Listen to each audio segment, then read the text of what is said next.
Hello friends, आज हम reproduction in organism जो क्लास 12th का चैप्टर फर्स्ट है, आज मैं उसके सारे क्वेश्चन को सॉल्व करूंगी। तो चलिए चलते हैं क्वेश्चन की ओर। Question number 1, why is reproduction essential for organism. Reproduction है जो कि ऑर्गेनिज्म के लिए एसेंशियल क्यों होता है, जरूरी क्यों होता है। Reproduction is essential for organism because it enables the continuity of species generation after generation. दोस्तों कहता है कि कोई भी जो आपका स्पीसीज होता है उसका जनरेशन के बाद अगला जनरेशन आने के लिए या फिर उसकी वही स्पीशीज को जनरेशन मतलब या न्यू ऑर्गेनिज्म को वो प्रोड्यूस करेंगे, उनका एक कंटिन्यूशन बनाने के लिए रिप्रोडक्शन चाहिए। अगर आपका रिप्रोडक्शन होगा ही नहीं तो कहाँ से आपको न्यू जनरेशन मिलेगा, सो एक्सटेंट हो जाएंगे ना।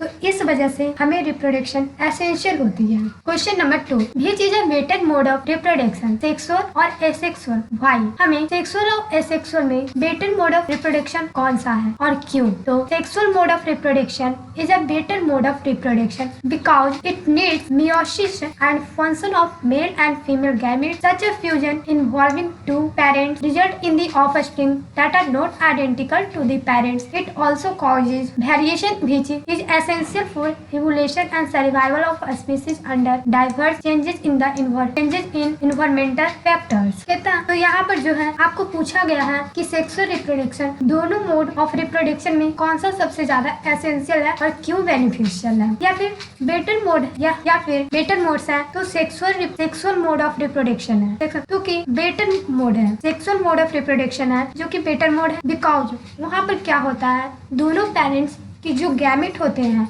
Male gametes and female gametes, दोनों गैमेट्स का आपस में फ्यूजन होता है एंड मियोसिस जिसको बोला जाता है रिडक्शन डिवीजन वो होता है वहाँ पे, जिसके वजह से क्या होता है आपको ऑफस्प्रिंग जो है, ऑफस्प्रिंग मतलब जो न्यू जनरेशन जो आपको प्रोड्यूस होने वाला है या फिर तो बेबी या फिर जो ऑफस्प्रिंग होता है that are not identical to the parents, मतलब वो अपने के जैसा एग्जैक्ट नहीं होते हैं, सेम नहीं होते, मतलब वो आइडेंटिकल नहीं होते हैं, जिसकी वजह से उनमें वेरिएशन आता है। एंड आप सभी लोगों को पता है दोस्तों कि वेरिएशन आना बहुत जरूरी है for the process of evolution. Evolution का प्रोसेस के लिए इवोल्यूशन लाना है तो वेरिएशन होना जरूरी है ना। अगर वो आइडेंटिकल ही रहेंगे अपने पेरेंट्स को तो इवोल्यूशन कैसे होगा। And as you know evolution is necessary, तो वेरिएशंस आना जरूरी है एंड बेटर भी है। इसकी वजह से इन्वायरमेंट चेंजेस होते हैं, diverse changes, varieties of changes and sudden change, जिसको आपके जिस इन्वायरमेंट में आप रहते हैं वहाँ पर चेंजेस होते हैं, उसको सस्टेन करने के लिए आपको चाहिए इवोल्यूशन एंड वेरिएशन। तो ये सब उनके सर्वाइवल के लिए बेटरमेंट है, इसीलिए सेक्सुअल मोड ऑफ रिप्रोडक्शन को बेटर कहा गया है। Sexual mode of reproduction is better. Question number 3, why is offspring form by asexual reproduction referred to as clone. तो asexual reproduction results in the production of offspring which are morphologically and genetically similar, therefore such individuals are called as clone. यहाँ question कहता है कि sexual reproduction को offspring जो form होता है वो क्लोन कैसे कहते हैं, क्लोन क्या होता है। तो जो होता है एसेक्सुअल रिप्रोडक्शन होने के बाद जो ऑफस्प्रिंग जो है बेबी होते हैं, मॉर्फोलॉजिकली इसको देखा जाता है, मतलब बाहर से मॉर्फोलॉजिकली मतलब बाहर से देखा जाता है, जेनेटिकली अंदर से देखो ना तो दोनों तरफ से ये लोग सिमिलर होते हैं अपने पेरेंट्स के सिमिलर होते हैं, इसी को बोला जाता है clone. Question number 4, offspring form due to sexual reproduction have better chances of survival, why is this statement always true? So answer है offspring formed due to sexual reproduction have better chances of survival because they possess the genetic material of two parents and that too shows variation. This is important for survival of the species. This variation is usually advantageous and help the offspring to survive under changing environment conditions. Sometimes the variation are not fit for changing environment, the survival of the species. Therefore we cannot say that this statement is always true. तो यहाँ पर आपको mention किया गया है कि reproduction की वजह से जो ऑफस्प्रिंग प्रोड्यूस होते हैं उनमें दोनों पेरेंट्स के जेनेटिक कैरेक्टर होते हैं, जैसे कि फीमेल पेरेंट्स का भी जेनेटिक कैरेक्टर आता है, जेनेटिक फैक्टर डिपेंड करता है। तो मेल गैमीट तो मेल पेरेंट्स होते हैं उसका भी जेनेटिक मटेरियल आता है जो कि बहुत जरूरी है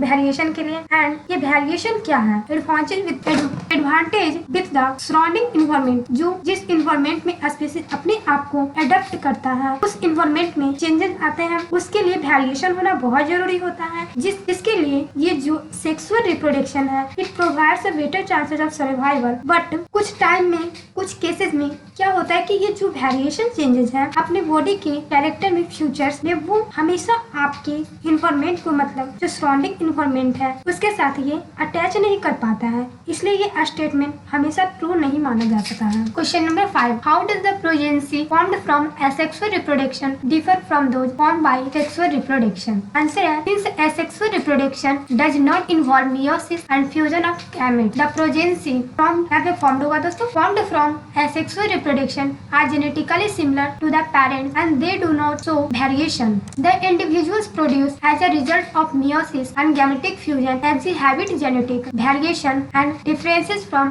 either of the two parents as well as among themselves। Question number 5 का आंसर कहता है, तो एक सेक्सुअल रिप्रोडक्शन के द्वारा जो आपका प्रोजेंसी फॉर्म होते हैं वो किसी प्रोसेस में फॉर्म होता है, involve process of meiosis reproduction division में होता है and fusion of gamete of both the parent, मतलब मेल एंड फीमेल दोनों पेरेंट्स में गैमेट का यहाँ फ्यूजन होता है आपस में, एंड उसके बाद जो यहाँ प्रोजेंसी फॉर्म होता है, यहाँ प्रोजेंसी फॉर्म होता है जिसकी वजह से they are genetically similar to the parents. Genetically similar to the parents, या आप बोल सकते हैं कि वो एग्जैक्ट अपने पेरेंट्स का होते हैं एंड उनमें कोई वेरिएशन आपको देखने को नहीं मिलेगा because they are identical to the parents. Now जो प्रोजेंसी या फिर जो आपका ऑफस्प्रिंग है वो प्रोड्यूस होता है by the process of sexual reproduction. उधर क्या होता है, आपका मियोसिस रिप्रोडक्शन डिवीजन नहीं होता है। सेक्सुअल रिप्रोडक्शन के केस में आपका मियोसिस या गैमेटिक फ्यूजन नहीं होता है, बट सेक्सुअल रिप्रोडक्शन के केस में आपका मियोसिस होता है एंड गैमेटिक फ्यूजन होता है, जिसकी वजह से आपको वेरिएशन देखने को मिलता है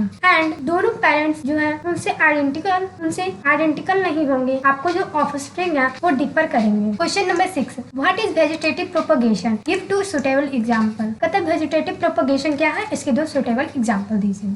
तो आंसर है, the vegetative propagation involves production of new individual from some vegetative plant propagules such as buds, tubers, rhizomes etc। Example, पहला एग्जांपल हो गया potato tubers possess buds which grow into new plants. दूसरा हो गया है adventitious buds of bryophyllum leaves grow to form new plant. तो ये सब उनके सर्वाइवल। तो यहाँ कहता है तो आप कोई भी वेजिटेटिव वाला प्लांट ले लीजिए, मतलब अपने वेजिटेबल्स जिसमें वेजिटेबल्स जिस प्लांट में आप उगते हैं वो होते हैं, तो वो प्लांट को ले लीजिए, या फिर जो भी वेजिटेटिव प्लांट जिसमें रिप्रोडक्शन करने की कैपेसिटी होती है, जैसे हो गया बर्ड्स हो गया, ट्यूबर्स हो गया, राइजोम्स हो गया, ये सभी प्लांट यूज है। इसके एग्जांपल जो है बेस्ट है पोटैटो ट्यूबर्स। पोटैटो ट्यूबर्स का जो बर्ड्स होते हैं वो न्यू प्लांट ग्रो करते हैं। दूसरा हो गया है एडवेंटियस वर्ड्स जो ब्रायोफाइलम का होते हैं उसे न्यू प्लांट फॉर्म होते हैं, लेकिन उसके लीफ से, क्योंकि इस प्लांट में ब्रायोफाइलम जो है लीफ होता है, ओनली लीफ, और ये जो लीफ से ही न्यू प्लांट को ये ग्रो करता है। Now question number 7, distinguish between asexual and sexual reproduction, why is vegetative reproduction also considered as a type of asexual reproduction. अब आपको एसेक्सुअल रिप्रोडक्शन और सेक्सुअल रिप्रोडक्शन में डिस्टिंग्विश बताना है, और वेजिटेटिव रिप्रोडक्शन जो है इसे एसेक्सुअल रिप्रोडक्शन के टाइप में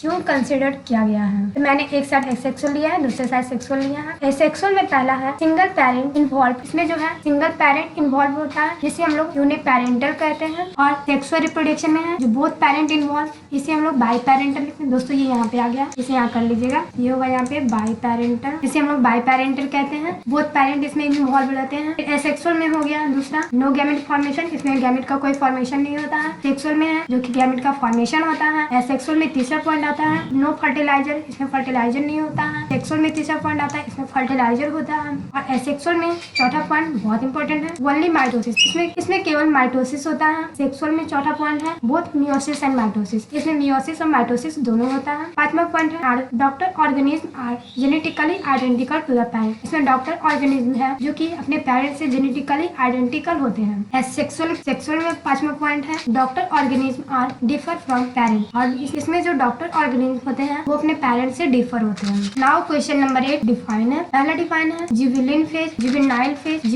phase, it is the period of growth between the birth of an individual up to reproductive maturity. ये जो बर्थ का जो पीरियड होता है ग्रोथ करने का इंडिविजुअल में, और रिप्रोडक्टिव मैच्योरिटी इसमें आता है। Juvenile phase it is the period of growth between the birth of an individual up to reproductive maturity. तो ये क्या कहता है कि जब इंडिविजुअल का बर्थ होता है या फिर इंडिविजुअल पैदा होता है, उस समय से लेकर तब तक उसका रिप्रोडक्टिव ऑर्गन मैच्योर होता है या फिर उसके बॉडी रिप्रोडक्टिव मैच्योरिटी केंद्र करती है, तो बर्थ से लेकर के प्यूबर्टी, उसके प्यूबर्टी मतलब हुआ कि it means up to the puberty में क्या होता है, बॉडी मैच्योर करता है, आपका बॉडी का रिप्रोडक्टिव जो है मैच्योर करता है, तो बर्थ से लेकर के प्यूबर्टी उसको बोला जाता है। जुवेनाइल फेज उसी को कहते हैं। दूसरा है reproductive phase. It starts after juvenile phase and remains up to the stage when an organism is capable of reproduction. कहता है कि जुवेनाइल फेज के बाद ये स्टार्ट होता है अब उस स्टेज को जब ऑर्गेनिज्म रिप्रोडक्शन करने के लिए कैपेबल होता है, उसी को हम लोग रिप्रोडक्टिव फेज कहते हैं। तीसरा है senescent phase. It is the phase of ageing when an organism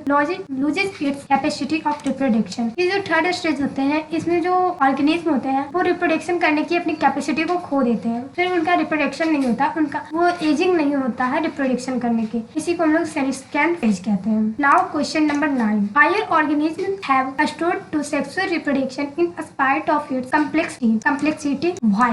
कहता है कि सेक्सुअल रिप्रोडक्शन जो हायर ऑर्गेनिज्म को स्टोर करता है तो उसे क्या उसकी क्या कम्प्लेक्सिटी है और क्यों। इसका आंसर है in spite of its complexity higher organism have resorted to sexual reproduction because it enables them to survive during unfavorable conditions. It contributes to evolution of the species by introducing variation in a population much more rapidly than asexual reproduction. कहते हैं कि इसकी जटिलता के बावजूद कुछ जीवों के जो जनन होते हैं उसका ये सहारा यहाँ पे सहारा लिया जाता है, क्योंकि यह उन्हें प्रतिकूल परिस्थिति में जो जीवित रहने का सक्षम बनाता है। यह अपने प्रजनन की तुलना में बहुत तेजी से आबादी में यह विभिन्नता लाता है और विभिन्नता का परिचय देकर अपने प्रजातियों के विकास में योगदान देता है। इसीलिए हम लोग सेक्सुअल रिप्रोडक्शन है जो कि हायर ऑर्गेनिज्म को स्टोर करता है अपने कम्प्लेक्सिटी के लिए। अब question number 10। Now question number 10। Identify each part in a flowering plant and right whether it is haploid N और डिप्लॉइड 2N। यहाँ पे प्रत्येक पार्ट को आइडेंटिफाई करना है। फ्लावरिंग प्लांट में जो ईच पार्ट है, प्रत्येक पार्ट का उसे आइडेंटिफाई करना है और लिखना है कि ये हैप्लॉइड है या डिप्लॉइड है। यहाँ पे ओवरी है, ओवरी जो है वो 2N है, 2N यानी कि डिप्लॉइड है। एंथर है, एंथर भी 2N है, डिप्लॉइड। एग है, एग N है, ये हैप्लॉइड है। चौथा है पॉलन ग्रेन, ये भी N है, हैप्लॉइड। पांचवा मेल गैमेट है, ये N होगा, हैप्लॉइड है। छठा जाइगोट जो है 2N है, ये डिप्लॉइड है। तो दोस्तों क्वेश्चन इस चैप्टर से और बचे हैं, वो सारे क्वेश्चन को नेक्स्ट वीडियो में हम फिर सॉल्व कर देंगे। अगर आपको मेरे चैनल पसंद आए हो तो सब्सक्राइब करें, बेल आइकन को प्रेस करें ताकि मेरी आने वाली हर एक वीडियो सबसे पहले आप तक पहुंचे। फिर मिलते हैं, धन्यवाद दोस्तों।